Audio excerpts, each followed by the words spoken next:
Hey, everybody, and welcome back to the Still in Love podcast. This is season 3, and this is episode number 15. What are we talking about today? Overcoming infidelity. Let's go. Overcoming infidelity. People think that infidelity and adultery is the same, and it's really not. And so let's talk a little bit about adultery and a little bit about infidelity. Here's what adultery is. Okay. Adultery is engaging in physical, sexual activity and may be considered a criminal offense and grounds for divorce in certain places. Okay. So you said physical? Engaging in physical, sexual activity. Okay. That's adultery. Mm-hmm. But some people misunderstand what infidelity is. Mm-hmm. Infidelity is the action or state of being unfaithful to a spouse. So there's a difference. So you can be unfaithful without committing adultery. Okay. So you can commit infidelity, but you didn't necessarily commit adultery. And so some individuals feel that, man, I didn't sleep with him. I didn't sleep with her. What's the big deal?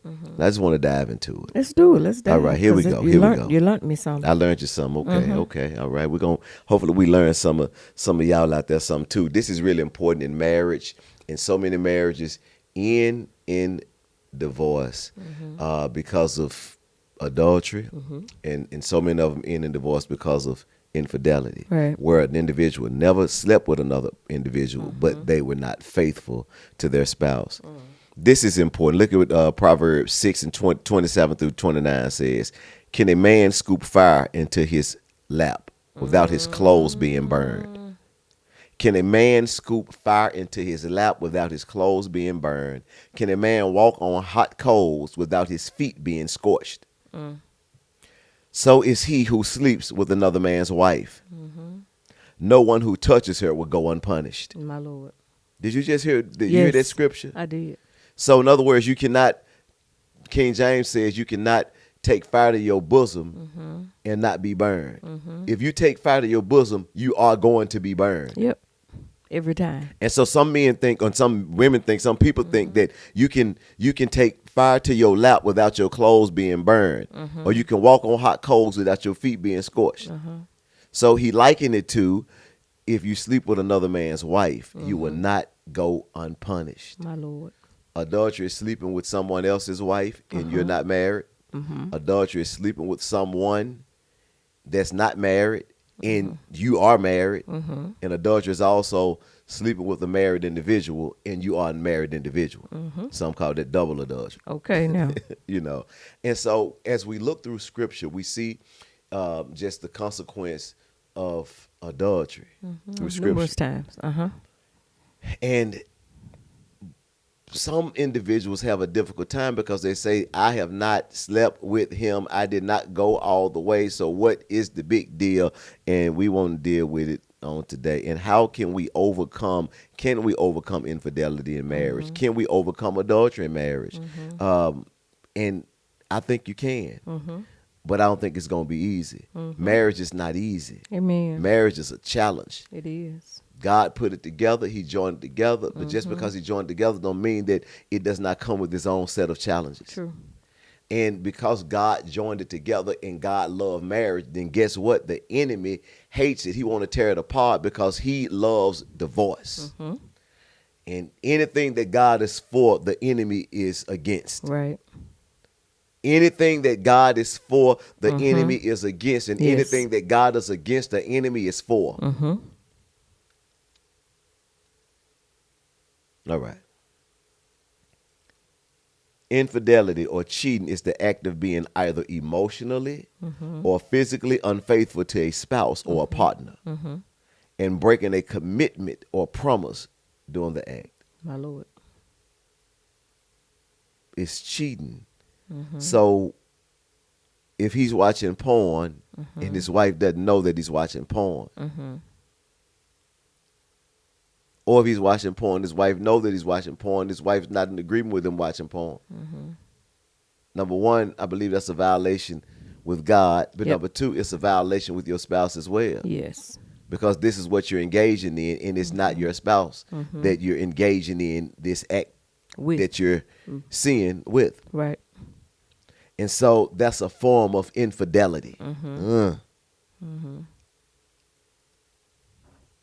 Secrets, secret text messages, secret conversations. Being an individual that you wouldn't be if your spouse was present. Right. You got a work wife and a housewife. You got a work husband and a house husband. Y'all, you and your husband together at the house, but when you go to work, now you acting like you married. And if your husband was around, you wouldn't do the things that you're doing at work. Infidelity. Yeah.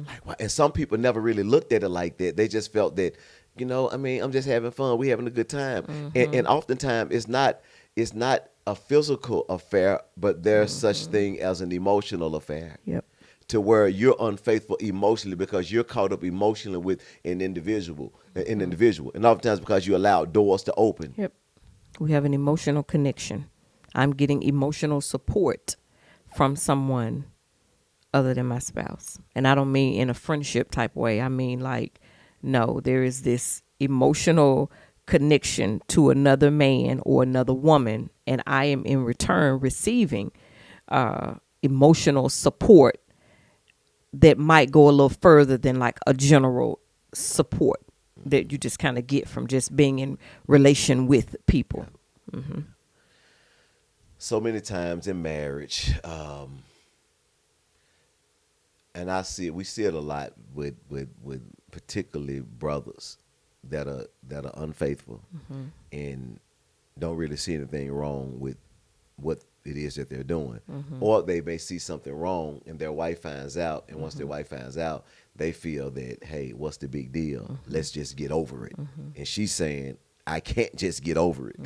We were going to look for you remember we were in this particular home looking for a house, and our realtor doesn't like dogs at all. Correct. And we knocked on the door, and the current homeowner at that time, we heard the dog. And so the realtor was like, listen, I can't deal with the dog. And so when the homeowner opened the door for us to come take a look at the house, the realtor said, listen, get the dog. And then the homeowner was like, no, just ignore the dog. The realtor said, I cannot ignore the dog. Okay. I cannot do it. I can't do it. And so and easy for you to say, just ignore it. This is your dog. I can't ignore the dog. I don't like dogs. Yeah. But that's what happens in marriage. You see some individuals who feel that they don't have a problem with certain things, and their spouse may have a problem with something. And, he say, listen, just ignore it. Let's just move on like nothing happened. Right. And the wife is saying, I cannot just move on. Right. I can't ignore what you did. I can't just get over it. You slept with someone. You was you were unfaithful with someone. You were watching pornography. You were texting another woman. You sent yourself to another woman. Another woman sent herself to you. Right. I cannot just move on as if it did not happen. Yeah. And that's interesting because, some people are really oblivious to the fact of, listen, your spouse got feelings and your spouse is difficult for them to move on. You want them to move on. Now they can move on and suppress what it is that they saw or what it is that you did, but they can't move on in a healthy sense. Right. Because, I can't ignore this without us dealing with it. And so that's why it's important in marriage that when infidelity take place, before you can move on, you have to deal with it and bring some type of resolve to the situation. Oftentimes that happens in counseling. If it doesn't happen in counseling and it's between the both of you all, there has to be resolve. We can't move on. We can't ignore the dog. We can't ignore the text messages. We can't ignore the infidelity without resolve. We have to deal with it and get resolved, and then we can move on. Right. And sometimes I think it takes a moment to get to the resolve, because there is like this discovery period where sometimes in infidelity or an adultery, it's starting to come out. So now the truth is slowly coming out. And sometimes we don't know all of the truth in that moment. So there's like this period of us getting to the resolve. It's more of, I think it's kind of like a discovery period where we're kind of discovering some things. We're discovering what actually took place. Like, okay, did you cheat one time or was it multiple times? Are you and this is not, I don't think it's per se just about finding out all of the minute details. This is just discovering everything that took place. Yeah. Was it just adultery? Was it just one person? Was it just in the city? Was it just this? Or was it multiple people? Was it multiple occurrences? And there's just this period. And I feel like it's kind of like the uncovering before we get to this place where we say, all right, we have identified everything that's happened. That's right. All right. So now we can move on. So if it comes back up through conversation, or if your wife or your husband wants to talk about it again, and sometimes it's not necessarily that I want to talk about the act or I want to talk about what took place. I just want to talk about it because something is going on in my mind. And I know all of that comes later. You made reference to just that period when we get to resolve. There are a few things that take place before we can get to a place where we put our stake in the ground and we say, from this moment on, we're moving in that direction. Because if we have not divulged all that needs to be divulged, anything that comes out, any new information that comes out during after we have resolved, will set us back. It will send us back, and now we are pre-resolved. We're back in our pre-dissolve phase. That's why that's a period of time. Like, hey, and sometimes I do believe you need help. I think some couples really do need help getting through that period, because it's hard sometimes to tell your wife how unfaithful you've been. I can admit to one, but it's hard to admit to 5. And it may be even harder to admit to 10, or that I cheated on you with your cousin or friend or sister, or I had some inappropriateness with someone else. And, those things aren't hard. Those things aren't easy to do, but it's necessary so that we don't set ourselves back, especially for a couple that's decided we want our marriage. If you've decided that you want it, this discovery, this revealing, this uncovering phase is very, very important in infidelity and adultery, because it's important that we get it all out on the table. Let me know you can't hurt me any more than you've already done. That's right. You know what I'm saying? That's like, right. I already know that something has transpired and the knife is already there. Now you can dig it in a little bit more, but hey, tell me everything so I'll know what I'm working with, what I'm dealing with. Don't let me get into it and now we've decided we resolve, and then 6 months later it comes out that, oh, it was somebody else, and it might even be a child. Come on. If you were the person, male or female, wife or husband, that committed adultery and or infidelity, lay it all out there. You owe that much to your spouse. If you guys want to work on it, you owe them truth. You owe them truth. Be honest about everything that transpired. And I know you may feel like, I don't want to hurt them like that. You've already done it. You've already done it. You've already done the hurt. Get it all out there. But what about, okay, we got it out, but you want to continue to talk about it, and I don't want to talk about it. I told you what I did. Right. I've expressed what I did, and we talked about it. Now you want to talk about it the next week, and then you want to keep throwing it up in my face, and then you want to just, whenever you feel like, bringing it up, you bring it up, and it's like, man, it's over. I don't want to hear it, man. Shut your mouth. Yeah. When you are, I think, the violator or the person who committed the act, you really have to understand that trust is gone. I don't trust you. And you also have to know that you hurt an individual, and you cannot think that your act was so small that they should just be able to get over it. You were involved with another person, and although it may not have meant anything to you, it meant something to me. And I have some things that I need to work through in my mind, and you hold the answers.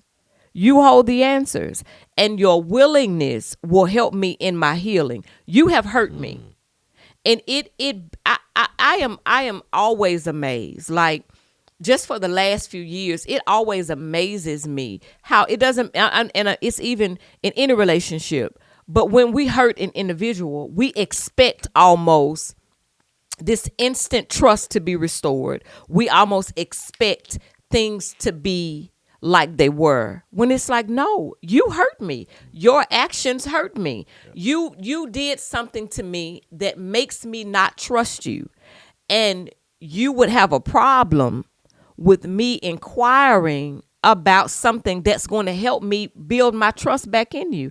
I can't fathom it. I don't understand it. So the least you can do to a person that you have hurt, but I think there lies sometimes the problem. When we hurt an individual, when somebody hurts us, the world should stop. But when we do something to an individual, they are supposed to quickly move past it and get over it. And it is because we don't like to sit in hot seats for long periods of time. We feel like our actions, our intents should be judged as opposed to our actions, when that's not the case. You judge everybody else according to their actions and their intents. But when it comes to us, we live like, I'm serious. We seriously have problems when things come to us. Yeah. And we have an expectation of people when you've hurt people. So, some of that is, there's some immaturity there that says that if I hurt an individual, I shouldn't give them a certain amount of time to work through the hurt that I caused them, the hurt that I brought on them. It's an immature way of thinking. And that's just an area where growth has to happen. Yep. I just listen, you know what I'm saying? Like, we commit crimes, even in the natural, like people commit crimes, but it shouldn't be a consequence. It's the same thing in human relationships. You did something that caused a person to respond a certain way, but you're not, you don't want a consequence for your action. We cannot be in relationship with people and think that we can do things and there not be a consequence for that. And the consequence is, I don't trust you. And if I don't trust you, and we're saying that we're going to work through this together, then there's going to be some things that I want to talk about. And I may not want to know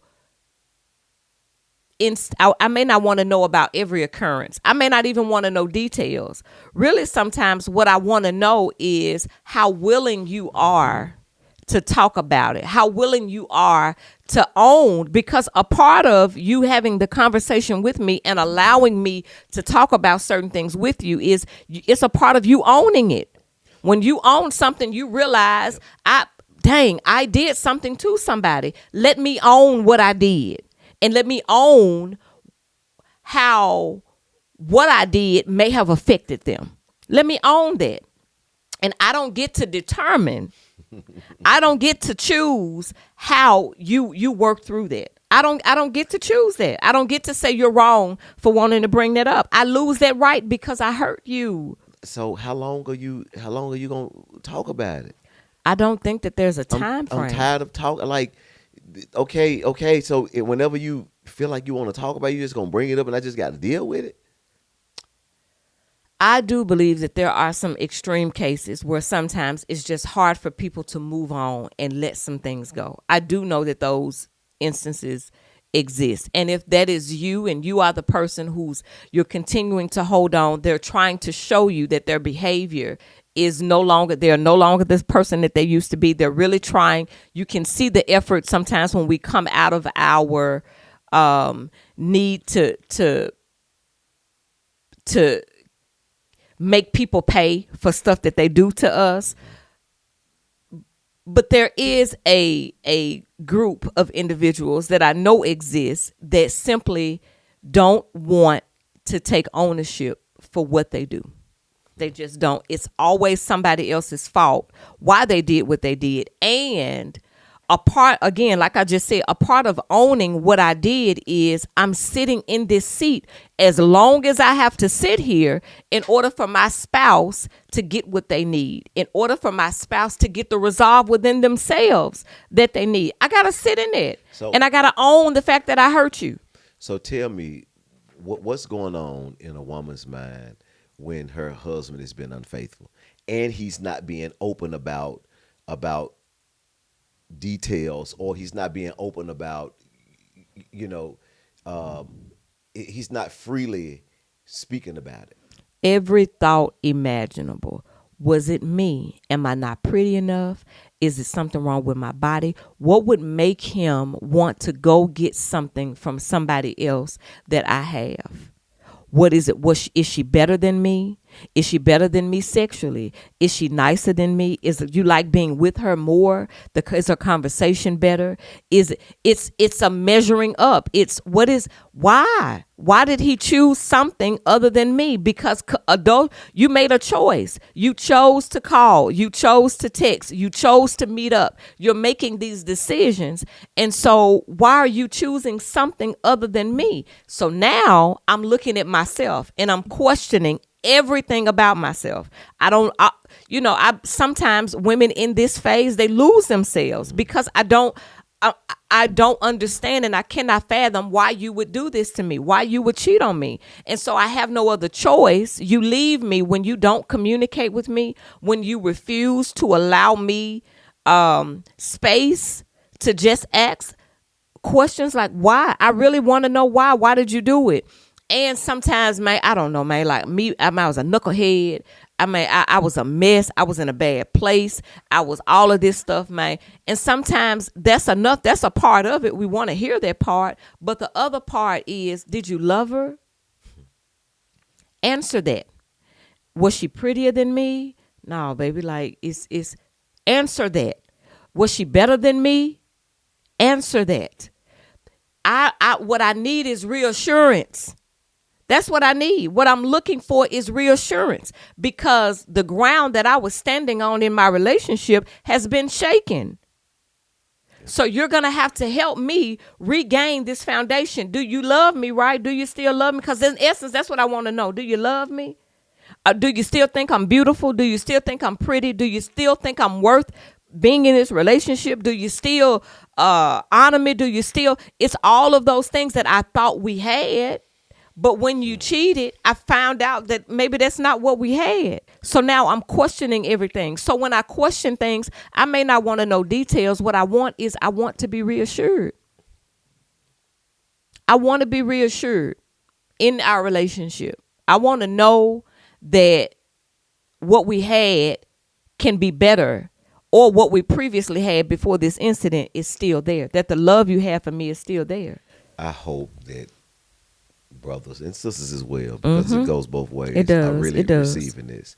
Yeah. It's the reassurance that Yes. once infidelity take place, Yes. it's the reassurance to your Yeah. spouse that Yeah. I'm not the same person that I used to be. Yeah. And also now that we want to rebuild, because forgiveness can happen in a moment. It does. But it takes time to rebuild trust. Absolutely. And you have to understand that, brothers Absolutely. or sisters. You have to Absolutely. understand that forgiveness happens in a moment, but it takes time to rebuild trust. So you have to work on those areas in your life and in your Absolutely. marriage to rebuild that trust. For instance, passwords. Man, like how is it that there was infidelity, but yet and still you're not freely giving up your password. You're not freely letting in your phone. You sleeping with your phone.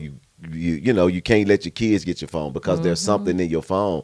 You have to, if you care about your marriage, Yep. because sometimes you can hear these things and say, I'm a grown man. Ain't nobody gonna be. You're a grown man that was unfaithful to your wife, man. Yep. You're a grown man that was not locked in and Yep. in tune with your wife, and she feels some kind of way. Well, Yep. be a grown man, a responsible man of God, and Yep. make things right. And Yep. say, I'm not the same guy that I used to be. Yep. Here's my password. Here's, whatever it is that you need to do. I understand that it may need to be a tracker on my phone, and notifications need to be on my phone. Yep. And I can't be places that I'm not supposed to be, or I coincidentally turned the notifications off. Yep. Yep. When you do those things, you perpetuate Yep. the lack of trust that she has for you. Yep. And the bleeding continues. Uh-huh. If you want your marriage, man, stop what you're doing. Understand that she feels some kind of way about how I've been moving, and I want my marriage, and it is my responsibility to show her that I am not that same dude that I used to be. Yep. That's if you want it. Yep. That's if you want it. And I see, so many times people are not willing to work on it. And oftentimes some individuals are not willing to put a stake in the ground and say, this is what I'm on now. Here's my password. Here's, turn you got my locations on. Right. I mean, get in my phone whenever you want to go on my phone. Here's my text message. Here's my password to social media, all my Right. accounts. You can have all of that because they mean nothing to me. Because they have determined that if this is what it's going to take, then I'm willing to do whatever it takes. Yep. That's But it. there are individuals who I'm not willing to do whatever it takes. But I think it's two types. I think it's one individual who not willing to do whatever it takes because he really doesn't care. Right. And he's going to continue to cheat. Correct. And the reason that he's not showing his password, he's not giving unlimited accessibility Because to all I'm of his not gonna do devices whatever it because takes. he's not changing. Correct. But there's another individual, and that's the individual that I'm talking to. Okay. The individual who really wants his marriage, who's really not unfaithful anymore, Yeah. but yet and still feel that that's extreme Yep. to give all of my information over. I'm talking to that brother. Yeah. Brother, that is not extreme. Yep. Give it over. If you were not faithful, if you care about your marriage, Yep. be willing to give her unlimited accessibility to all of your devices Yep. because you're not that guy. Yep. Forget about the devices. Yeah. If you care about your marriage, Yeah. you care about your marriage, your legacy, your children, what you stand for, your reputation. If you care about that and you care about your woman, you fight for her and say, man, this stuff means nothing to me. Yep. In order to have this marriage. So Yep. that's that brother I'm talking about because Yeah. it's two different types. It is. Some It not is. showing the You're password right. because they Yeah. can't show the password. Yeah. Because if you disclose that information, then a whole nother Pandora box gonna open up of what Absolutely. they doing. Yeah. But Yeah. some brothers they just don't get it. And Yeah. for you, man, get it. It's Yeah. important Yeah. to let her know to slow down and Yes. hey, listen. Yes. I think about, not I'm a perfect man that ever walked the earth, but I try to live in such a way where I honor God, where I honor you. And there's no second thought on you getting my phone. Whenever you want my phone, every password, there's nothing that rise up in me like, I hope they don't send this text. Oh, I hope she don't go. I hope there's nothing inappropriate. To where you can go through every text message, thank you, God. Yeah. And it's not anything inappropriate to anybody. Yeah. And so I can allow you to do that because that's the case with me, and that's what your spouse want.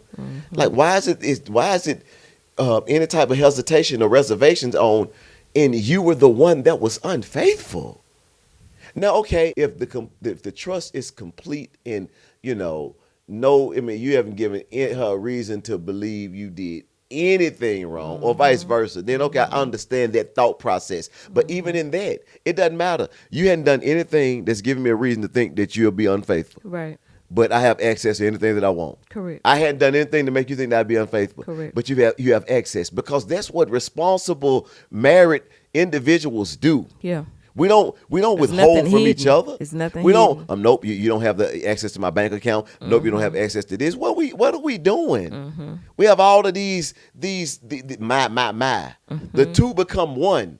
What's yours is mine. What's mine is yours. Yes. The two become one. And oftentimes we still function. Yeah. But see, you have to go back oftentimes and deal just with the structure of your relationship because I guarantee individuals that live like that and don't have each other's passwords, they have separate bank accounts. They have separate, things that they do where their spouse don't know about. And so that's the type of environment that they have the type of culture that's being set Correct. in a relationship, and it Correct. opens up a door to have secrets. It opens up a door. This is my phone. Yes. This is my device. Yes. This is my area. This Yes. is my man cave. You don't come in my man cave. This is Yes. my she shed. You don't come. Yes. No, it open. You have to. The Bible says, avoid the very appearance of evil. Mm-hmm. You have to close every door of the enemy. Don't give the enemy a foothold. Correct. And sometimes infidelity creeps in because you've given the enemy a foothold Mm-hmm. to where it's not necessary that you like this individual, but you've given the enemy a foothold and you don't have any boundaries in place. And because you don't have any boundaries in place, then infidelity can creep in. For instance, this is a boundary that's important that you put in place. I think if you married, boundaries in place. Hey, not going out to eat with the opposite sex. That's a boundary that you It's a put good in place. boundary. A It's a very good good boundary. boundary. A boundary that you put in place. Hey, listen, nobody of the opposite sex is riding in my vehicle with me alone. A boundary that's put in place. If you're meeting, that's one of the things that we do. I don't meet with somebody of the opposite sex with the door closed. But these are boundaries that you put in place to prevent you from falling into adultery or infidelity. It's not that you don't trust the individual, and maybe you don't trust. I don't trust the enemy that's trying to destroy me, that's trying to destroy my marriage, I don't trust, so I'm not giving him a foothold because the enemy is at work lurking because he wants to destroy anything that God has going. Yep. Absolutely. Absolutely. Infidelity. Yep. Infidelity. So, I think a lot of times when things are not communicated in infidelity, or if there's been adultery that's been committed, a lot of times you got brothers that withhold information or sisters that withhold information, but their spouse is thinking like, okay, you're not saying anything about what took place. They're thinking that y'all was on an island by yourself. Wind blowing, hair bouncing, she running towards you.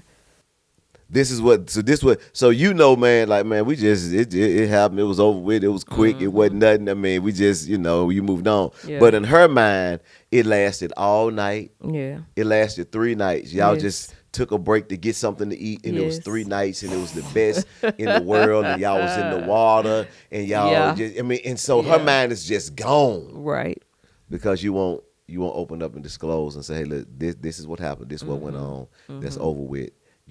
I want to move on. And listen, you don't get to tell her when she need to move on. Correct. You don't get to tell her when she Correct. need to let it go. Correct.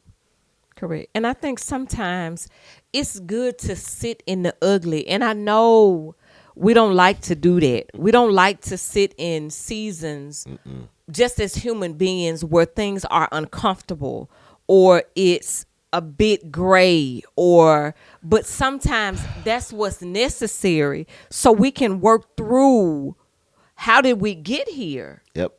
It's important, like we can't go from offense.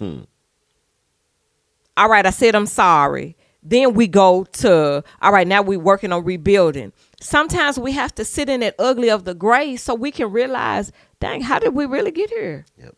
How do we get here? How do we get to a place of I'm not hearing you. You're not hearing me. You felt the need to go somewhere else to get a need met. Like, how did we get here? Yep. And that's hard. It's hard for us sometimes as humans to just sit in uncomfort, to sit in not knowing, to sit in, I don't know what's going to happen next. I don't know the next step. It's to sit in the unknown. It makes us very uncomfortable, so much so we want to rush through the healing. We want to rush through. There are periods in your life after an act of mistrust where it's in the earning, but we have to go through a period of healing where our relationship is being restored, where we are being healed in this moment because the act affected you, the act affected me, but we're just not dealing with the act itself. We're dealing with how we end up getting here in the first place.